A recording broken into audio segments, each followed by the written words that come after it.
out to LA right after we finished shooting. He moves out there and I think he had a Longhorn flag. He took little things from home, a lot of Longhorn stuff. Biggest Longhorn I know, you know, that's just in his blood. Every time he's on the national scene, he talks about his roots here. He talks about coming back. He talks about the university. He loved Coach Royal.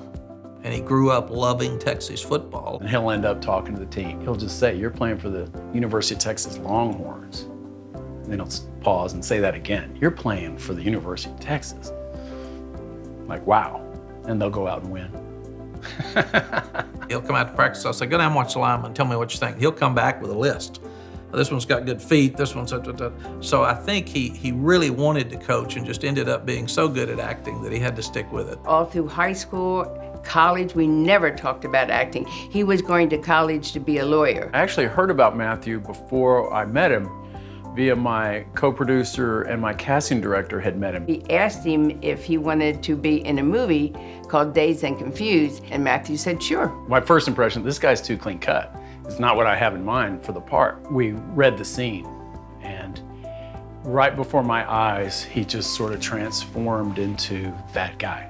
When he's in his zone about acting, he's in that zone. He comes home, he's Matthew. He lost all that weight for Dallas Buyers Club. I said, well, Matthew can do that. He has the mental discipline to pull something like that off. You could just see his ribs sticking out. And so I said, what are you doing? That's just his personality. When he does something, he wants to do it well. I had a privileged seat at the Oscars because I was sitting about 10 rows behind him. Matthew was cool as a cucumber the whole time. Then all of a sudden they call his name out, and this kid had no notes, none. He just talked from his heart. See someone at the top of their game, but in my view, Matthew's always been at the top of their game. He's humble, he's smart, he's passionate, he's a giver. The symbol, of J.K. Livin is his dad. He still remembers when his dad died, and that was very traumatic for him.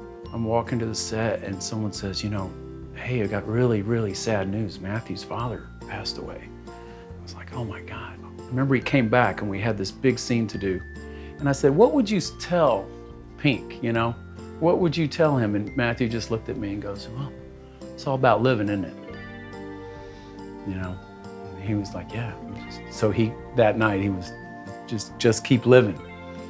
That about says it. You gotta just keep living. He said, Pop's never gonna be gone. We're gonna keep him alive. What he wanted to do is take kids that don't have the same opportunities as a lot of the other kids, whether it's financial, whether it's parents, whether it's living conditions, whether it's opportunities to go to school.